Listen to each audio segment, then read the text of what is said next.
مرحوم ارشد شریف صاحب کی اہلیہ جویریہ صدیق صاحبہ نے ہمیں جوائن کیا ہے. السلام علیکم جویریہ صاحبہ, بہت بہت شکریہ آپ کے وقت کے لیے. جویریہ صاحبہ, یقیناً کوئی بھی اقدام ارشد شریف صاحب کے خلا کو پر نہیں کر سکتا. آپ کا دکھ, آپ کا غم, آپ کا صدمہ بہت گہرا ہے, لیکن آج سپریم کورٹ آف پاکستان سے, کیونکہ اس وقت سے اس سانحے کے بعد سے مطالبہ کیا جا رہا تھا کہ اس پر سو موٹو نوٹس لیا جائے, آج سو موٹو نوٹس لیا گیا ہے. کیا آپ اس اقدام سے مطمئن ہیں؟ جی, یہ چیز خوش آئند ہے کیونکہ ہم نے بھی لیٹرز لکھے تھے فیملی نے, اور اس کے بعد جو ہے وہ عوام کی بہت بڑی تعداد اپنے لیٹرز بھیجنا شروع ہو گئی تھی سپریم کورٹ. اس میں ہزاروں خطوط جو ہے وہاں پہ پہنچے ہیں, اور اس کے بعد جو ہے آپ کو پتہ ہے سو موٹو ہوا ہے, تو اب تھوڑی سی امید ہے کہ انصاف کی طرف جو ہے وہ یہ پہلا قدم ہے. مطلب آپ کو پتہ ہے جدوجہد تو بہت طویل ہوگی, لیکن جس طرح سے حکم دیا گیا ہے کہ ایف آئی آر درج کروائی جائے, تو وہ ارشد کی والدہ کی مدعیت میں جو ہے وہ درج کروائی جائے گی. دوسرا یہ ہے کہ فیکٹ فائنڈنگ کمیٹی کو کہا گیا ہے کہ وہ اپنی رپورٹ دیں, تو وہ بھی جو ہے وہ اس طریقے سے سبمٹ کروائی جائے گی. اور میں یہ کہوں گی کہ ایف آئی اے وہ رپورٹ ہمیں بھی دے اس سے پہلے کہ میڈیا میں جو ہے وہ سرکولیٹ ہونا شروع ہو جائے. جی اچھا, عدالت کی جانب سے سیکرٹری داخلہ اور سیکرٹری خارجہ کو طلب کیا گیا تھا, اور پھر یہ کہا گیا کہ ایف آئی آر کا اندراج آج شام تک ہو جانا چاہیے. تو یہ معاملہ اب سیٹل ہو گیا ہے کہ ایف آئی آر اب ان کی والدہ محترمہ کی مدعیت میں ہی ہونے جا رہی؟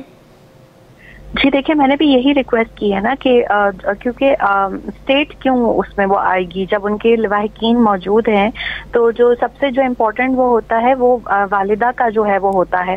تو والدہ کی طرف سے جو ہے ان کی مدعیت میں جو ہے وہ درج کروائی جائے, اور مجھے ایسا لگتا ہے کہ تھوڑی دیر تک درج ہو جائے گی.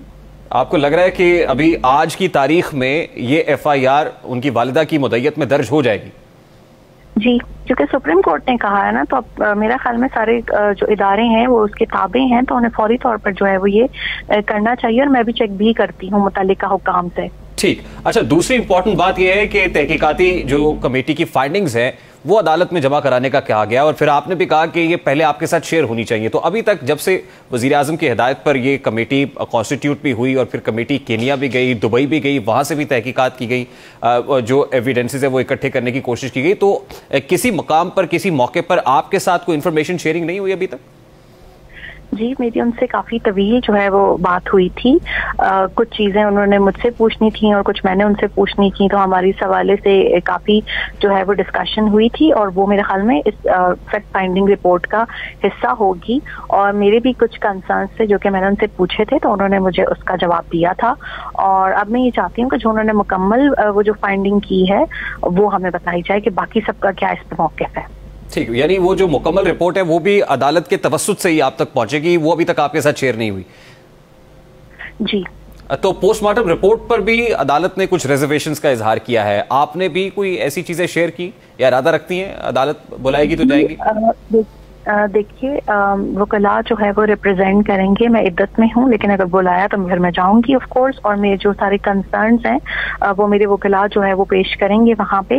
جو پوسٹ مارٹم رپورٹ ہے نا, وہ دونوں میں تضاد ہے. ایک رپورٹ کہتی ہے کہ ان پر تشدد نہیں ہوا, دوسری رپورٹ کہتی ہے ان پہ تشدد ہوا ہے.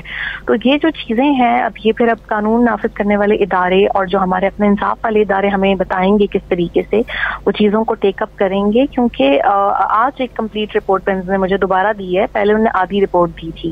تو وہ جو ڈاکٹرز دیکھیں گے اس کے بعد ہی وہ بتائیں گے کہ اس رپورٹ میں اور مزید کیا لکھا ہوا ہے, کیونکہ میڈیکل ٹرمز یا ٹرمینالوجی آپ کو ڈاکٹر ہی بہتر بتا سکتا ہے. اچھا جویریہ صاحب, اس سارے سانحے کے بعد بہت سارے سوالات نے جنم لیا, اور انفارچونیٹلی بہت سارے سوالات ایسے ہیں جو بھی جواب طلب ہیں, معمہ بن کر رہ گئے ہیں.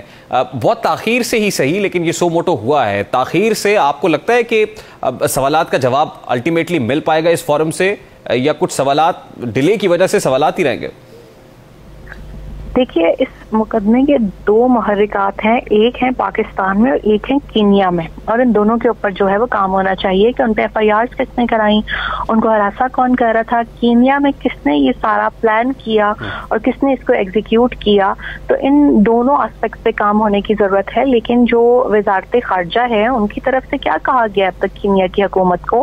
کیا انہوں نے کہا ہے کہ وہ قاتل ہمارے حوالے کیے جائیں پولیس والے؟ کیا انہوں نے کہا ہے کہ انٹرپول کے ذریعے سے ہم انہیں لے کے آئیں گے؟ کیا انہوں نے کہا ہے کہ ان کے خلاف کارروائی کر کے مقدمہ چلایا جائے اور ارشد شریف کو انصاف دیا جائے؟